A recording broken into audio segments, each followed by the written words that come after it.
years ago, there was a glut of teachers. More teachers were coming out of colleges and universities than there were jobs to employ them. And so there was a need for an early retirement incentive, incentivizing people to get out of teaching so we could get the younger, less expensive teachers in and retire the ones that were more experienced and cost more money.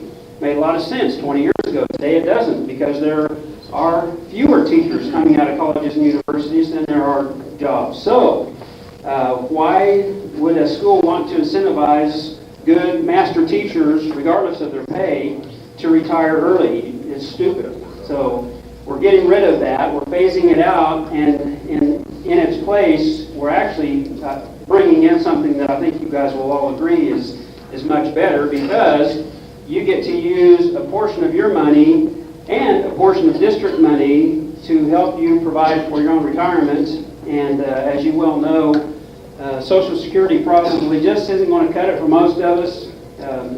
Social Security was never set up it was never designed to be the sole retirement for people. It was just a safety net.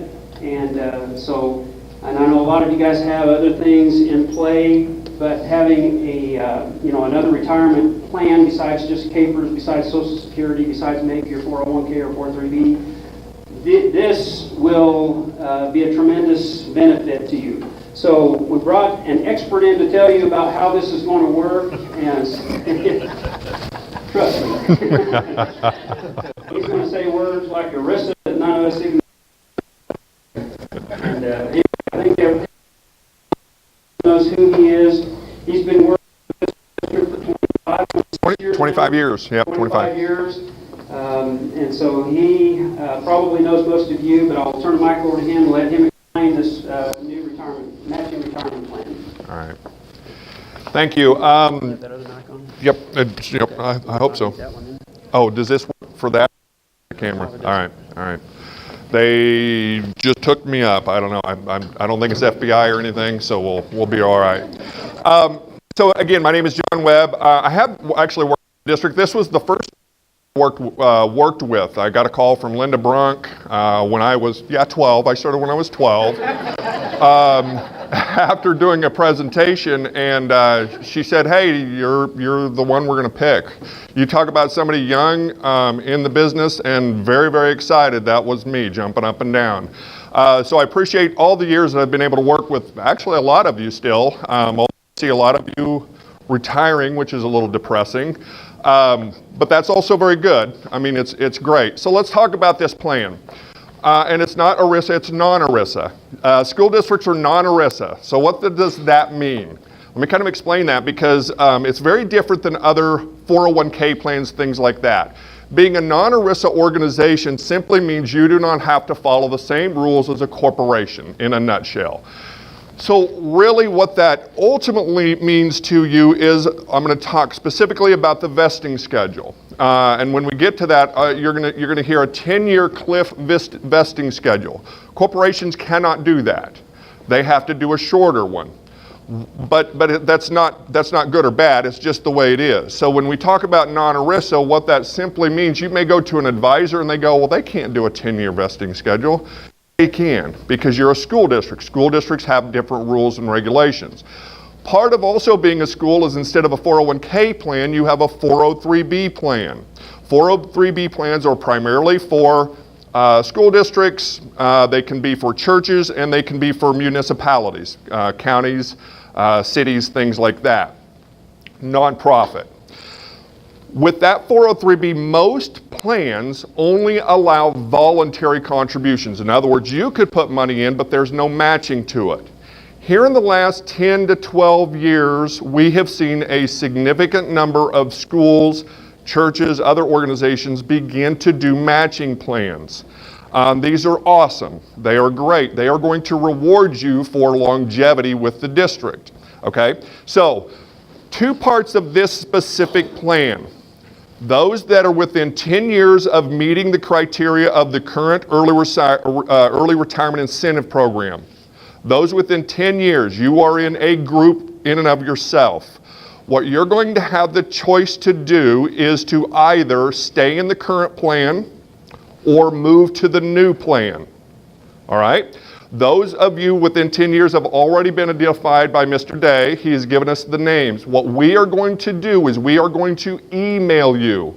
So please check your emails, whatever ones we have on file, which is most of the time the school one, right? So we're going to email you. We're going to explain that. And we're going to give you some things to consider on why you should either stay in Group 1, the current plan, or move to Group 2, the new matching plan. It's really going to be a pretty simple choice in most cases, but we will explain all of that. Once you make that decision, you are going to have a one-time decision of that choosing of the two. You can either stay in the current plan or you can move. You're going to have a one-time choice. That's going to be a form we're going to have where you're going to mark, yeah, I'll stay in the current plan, or nope, I want to move to the new plan. You're going to sign it, and that's your choice, and it's irrevocable. Okay? So make sure you kind of at least consider it a little bit. All right? Those of you in non-10-year, you're going to get a $25 match if you choose to participate. So what does that mean? It simply means that if you put in $25 of your own dollars, the district is going to match that. They're going to put $25 in as well. Now, your dollars, the voluntary dollars, can go to any of the approved vendors. Now, I think there's 4 or 5 if I remember right. There's a list, and we'll get you a list. We're obviously one, and I'd love to say we're the only one, but we're not, and that's okay. If you've got a financial advisor that you're using, that's absolutely fine to stay with them, as long as they're an approved provider. So your contributions, your 25, 50, 100, whatever dollar amount you want to contribute can go to any of the approved providers. The employer's dollars are going to go to security benefit. Why? Now we're going to talk about the vesting schedule. This plan has a vesting schedule, a 10-year cliff vesting schedule. What that means is from 0 to 10, if you leave within 10 years of October 1st of 2018, okay, that's the start date. October 1st of 2018, 10 years from that point, if you leave any time prior to that, you get none of what the district puts in. Remember, it's a graduated scale from 5. Oh, I'm sorry. Yes, it was originally. I apologize. Yes, it is after 5 years. I apologize. I should have looked at my notes. 5 years, it starts graduate. So if you're here less than 5 years, I should say. Thank you. Less than 5 years, it's 0. Starting in year 6, it's 20. Year 7, 40, and so on and so forth. Until after 10 years, it's 100% vested. That's only the employer dollars, but somebody's got to track that, right? So that's why that has to go into a specific company, because they will track that. Your dollars are always yours. They can never put stipulations on how long you have to work for an employee to receive your own dollars back. So that vesting schedule only applies to the employer dollars, the matching part. Any questions on that? Make a little bit of sense so far? So what can you do when your dollars go in? You have complete control of the investments. There's going to be about 70 different mutual funds, anything from a fixed account to an extremely aggressive several accounts, and a lot in between. You're going to be able to select whatever ones you want.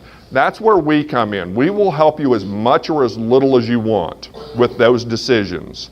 There are also, if you say, nope, don't want to mess with it, really don't want to talk to you much, me, meaning me, or Eddie, or the other gentleman that's helping me and everything else. If you don't want to mess with us, still come and see us. You can use what they call a target date.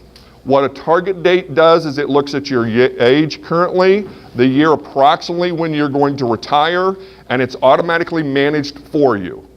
And it's just based on years of service and until you retire. Very easy. Rebalanced every year. Very simple. The drawback to those is that they don't care whether they being T. Rowe Prices who manages these, they don't care whether you're a very aggressive or a very conservative investor. They're just looking at the time, and that's what they're basing their decisions on, okay? But it is very easy. Whether you participate or not, if you participate, You're going to have 3 forms in here that you're going to need to complete, and we will get everybody one of these. We found out that classified and administrators were included in this a little late. We just have not had a chance to put these together. So a lot of you have them, not everybody. We will have these available by Monday when we come back. We're going to be back in the district Monday here at the high school, which is 22nd. We'll be here at the high school. There is a sign up on, Jessica, on the website. 20th?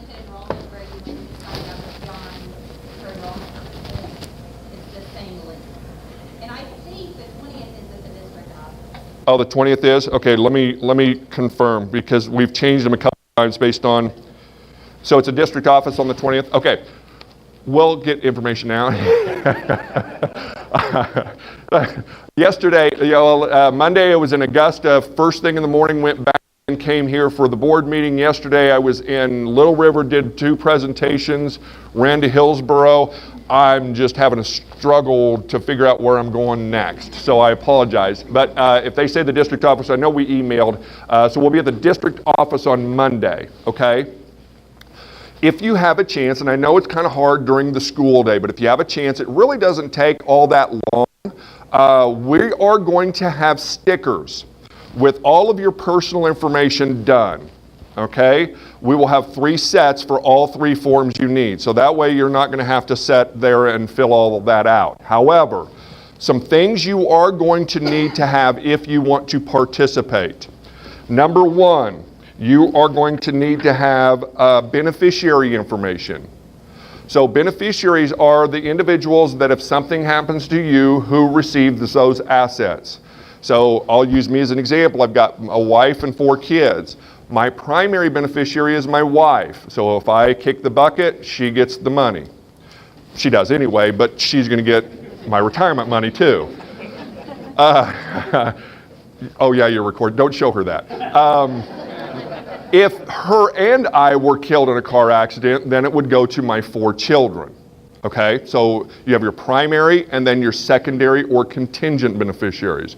You don't necessarily need the secondary contingent, but I'm telling you, it's the more information you can provide on that stuff, the easier it is on the next generation. So I really encourage you to have that information. What's needed? Primarily the names and dates of birth are the primary things that you're going to need. If you have the Social Security numbers, that's a bonus because it just makes sure that if, God forbid, anything happened, it would go to the correct people. So number 1, beneficiary information you're going to need to bring. Number 2, driver's license information. That's for the Patriot Act. Unfortunately, we still are in all of that stuff. So just a copy of you can either bring a copy of your driver's license or just bring your driver's license. We just write down the number and the expiration date. So those 2 items are what we need.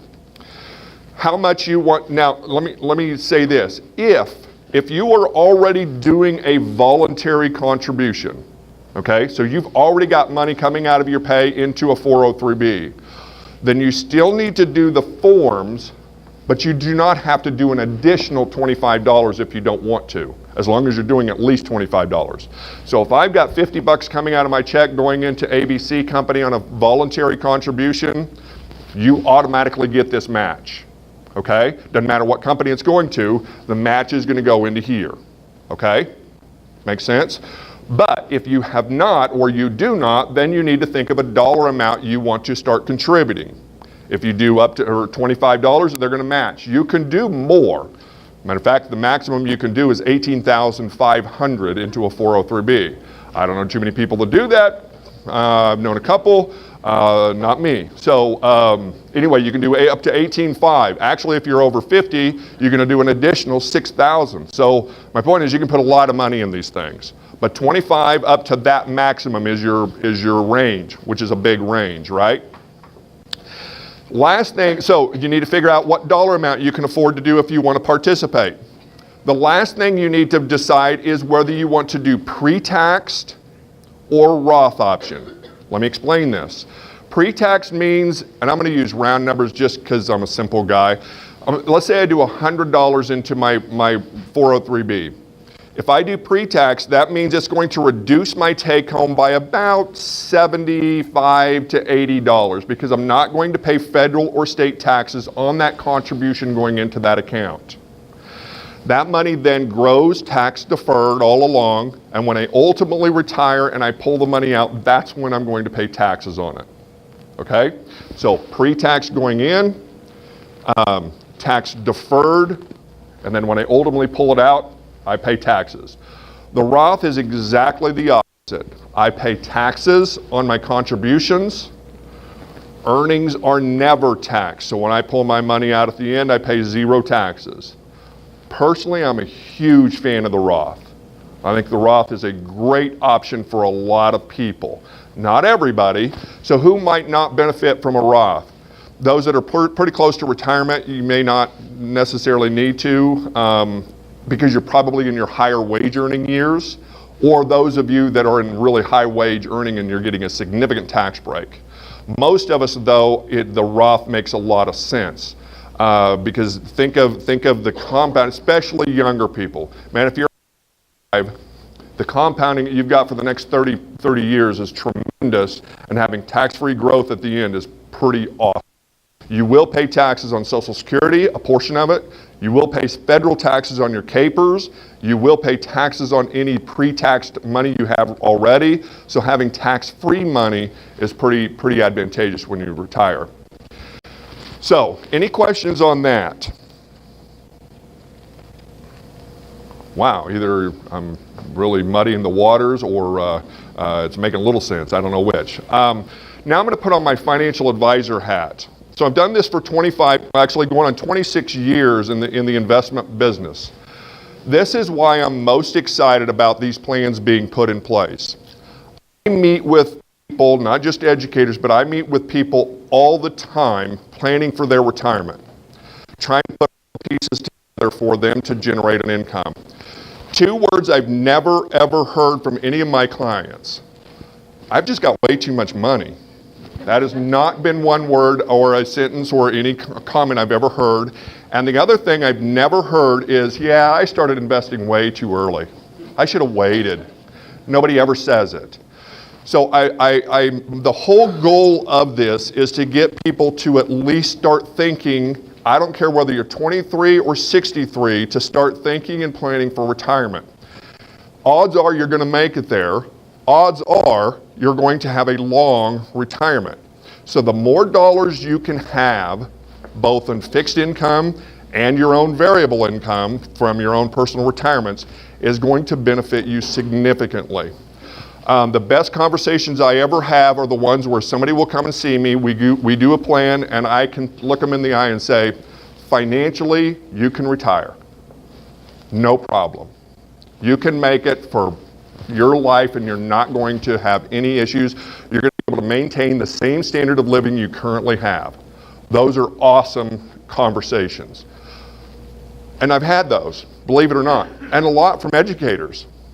The ones that are really disappointing or depressing are ones that I go, you can retire, and you're honestly, none of you in this room are ever going to be destitute because you're going to have Social Security and you're going to have capers. You're never going to be destitute. Problem is you may not have the same standard of living. I think that's what all of us want to achieve when we ultimately retire, is at least the same standard of living we have today.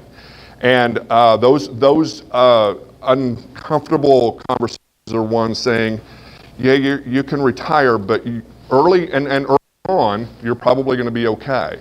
But you do realize that capers never increases in value from the day you start getting it. Never goes up. Tier 3 is going to be a significantly, how many of you were hired after 2015? January 1, I think, of 2015. Few. You guys are in Tier 3. That is not nearly as lucrative of a capers option as Tier 1 and Tier 2. So you really, they're putting more, they being the state and the federal government, are putting more emphasis on you. And part of the reason is because it's longer and it's depleting some of the fixed incomes. But never increases. Social Security increases has a small cost of living adjustment. So when I do meetings and I do presentations, I really stress those two things, that early on people are really very comfortable with their Social Security and their capers. It's later on. It's later in, when they hit their 75, 80, 85 as things are increasing in cost, because think about this. There is a 1 in 2 chance, every other male in here, or I should say every male in here, there's a 1 in 2 chance one of you is going to live till 90. That's the new stats. If you hit 65, if you hit the age of 65, there's a 1 in 2 chance, 50% chance you're going to hit 90.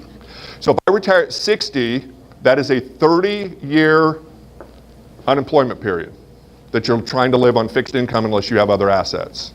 Okay? Women, it's 92. 1 in 2 chance you're going to hit 92, 50% chance. These are new stats. Husband and wife reaching the age of 65 together, married, living together, there's a 1 in 2 chance one of you will live to 94.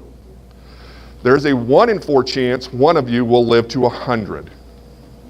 Those are the new stats that have come out. So think about that. Retire at 60, live to 100, that's 40 years that you've got to be planning for. Now, let's take this a little further.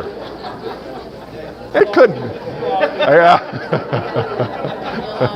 That's not all bad, right? Depends. Now, the other thing real quick that I want to explain on that is that think back 20 years ago about what you earned. Could you live on those same dollars today or 30 years? The answer is probably no, right? So CAPERS, I always like to stress this, CAPERS is a flat dollar amount, never increases from the day you retire. Social Security has a small cost of living adjustment, but has historically not met the full impact of inflation. That's why it's really important that you do some kind of savings, whether it's through here or not. It's very important. I'd love for one of you in this room, at least one, to come to me and say, yeah, I just got too much money. That would be my goal. So any questions? I'll take out my financial. I could talk about that stuff for 4 hours, and I don't want to bore you. So any questions on what you need? So if you've received these, please bring these to the meeting. There is information in these. There's a Q&A. There's also specific information on the vesting schedule and everything else. And again, let me clarify the vesting schedule. 0 to 5 years is 0, so from October 1st to 5 years, if you leave within the first 5 years, it's 0. Starting year 6, then it's 20% of the account value of the employee. 10%. 50, 60, 70, 80, 100, 90, 100.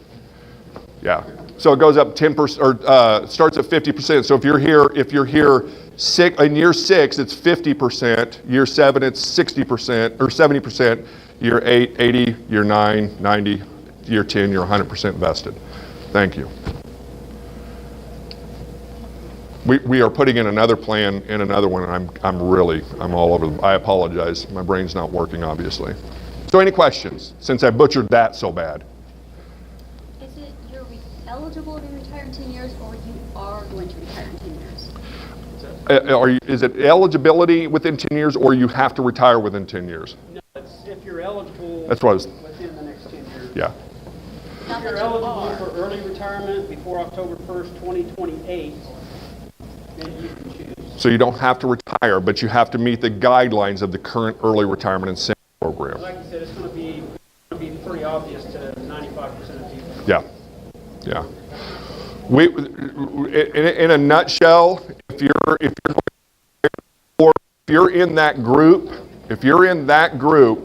of group 1 where you have to make that decision of staying in the current plan or the new plan, if you retire prior to age 63, you're probably going to want to stay in the current plan. 64, 65, because it only pays out until you're 65. And so if you're planning on working 65, do the matching plan, because you're not going to get anything in the current plan. So there's some things to think about. So don't just assume. Come visit with us, and we'll tell you we'll at least walk through it so you can make an informed decision. But we will email all of you that are within the 10-year opportunity soon, so that way you know. All right, any other questions? Thank you. My name is John Webb. I'm I'm with Pathway Financial in Salina. It used to be Webb and Associates a few years ago, but we changed our name. Nothing else changed. There's two of us that are going to do this. There's myself and Eddie Baluch, who if you've been to the district or over to do the sign up, he's the other gentleman over there. I call him my retirement plan. He's going to take over my business one day, so I hope. Yes? What's the deadline to decide? For which one? So in group 1 and 2, probably October 1st, if you're going to select between option 1 and option 2, or stay in the current plan or move to the new plan. As far as, so even if you don't participate, you say, nah, I just am no interest in doing it, not a problem, but you still need to sign a waiver stating that you were at least offered it. Okay, so everybody is going to need to sign a form, at least one, okay, whether you participate or not. The waiver is just protecting yourself and the district. Just stating, yep, I've been aware of it, I don't want to do it, not a big deal. Okay, so everybody's going to have to sign a form.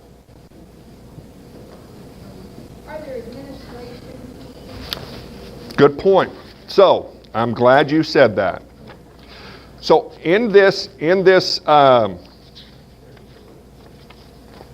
packet that we gave, there is a form, and I don't see it in this one. I may have pulled it out on this one because I pulled it out for a lot.